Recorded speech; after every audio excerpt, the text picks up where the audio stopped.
Police দিবস উপলক্ষে Asansol north পুলিশের উদ্যোগে শুক্রবার কাল্লা হরিপদ ময়দানে একটি নকআউট ফুটবল টুর্নামেন্টের আয়োজন করা হয়। এদিন এই টুর্নামেন্টে প্রায় 8টি দল অংশগ্রহণ করেন। এদিন এই উপলক্ষে মুখ্যরূপে উপস্থিত ছিলেন আসানসোল দুর্গাপুর পুলিশ কমিশনারেটের এডিসিপি ধ্রুব দাস, আসানসোল নর্থ থানার ভারপ্রাপ্ত আধিকারিক অমিত হালদার, বড় চেয়ারম্যান উৎপল সিনহা সহ বিভিন্ন বিশিষ্ট ব্যক্তিবর্গ। এদিন এই টুর্নামেন্টে কাল্লা আপনজন ধাতকা ফুটবল ক্লাবকে 1 গোলে হারিয়ে জয়লাভ করে। এদিন জয়ী খেলোয়াড়দের হাতে পুরস্কার তুলে দেন Dhruba Das. Green Asansol, clean Asansol. Asansol Durgapur police কমিশনারের পক্ষ থেকে সারা বছরই কিছু না কিছু কমিউনিটি পুলিশিং প্রোগ্রাম করা হয়ে থাকে।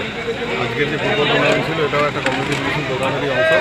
এটা অ্যারেঞ্জ করেছিল ওসি নর্থ এবং তার যে পুলিশ টিম আছে তারা, এবং এদের সহযোগিতার হাত বাড়িয়ে আপনার আপনজন ক্লাব যে টিমগুলো অংশগ্রহণ করেছে তারা প্রত্যেকেই, আমি প্রত্যেককে ধন্যবাদ জানাচ্ছি এবং আশা রাখছি যে উদ্দেশ্যে কমিউনিটি পুলিশিং আমরা করি মানুষের সঙ্গে যোগাযোগটা ভালোভাবে রাখা আছে।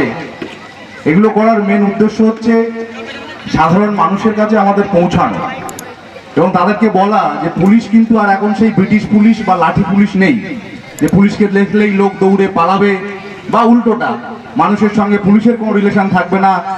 আমরা কোথাও যেতে আমরা দুবার ভাববো যে এই গ্রামের লোক। উপস্থিত আমার এসিবি সেন্ট্রাল 1, সিআই আসানসোল, আমাদের বড় চেয়ারম্যান সাহেব আছেন জহরবাবু, অর্গানাইজার ওসি আসানসোল এবং তার এন্টায়ার পুলিশ টিম উপস্থিত আছেন।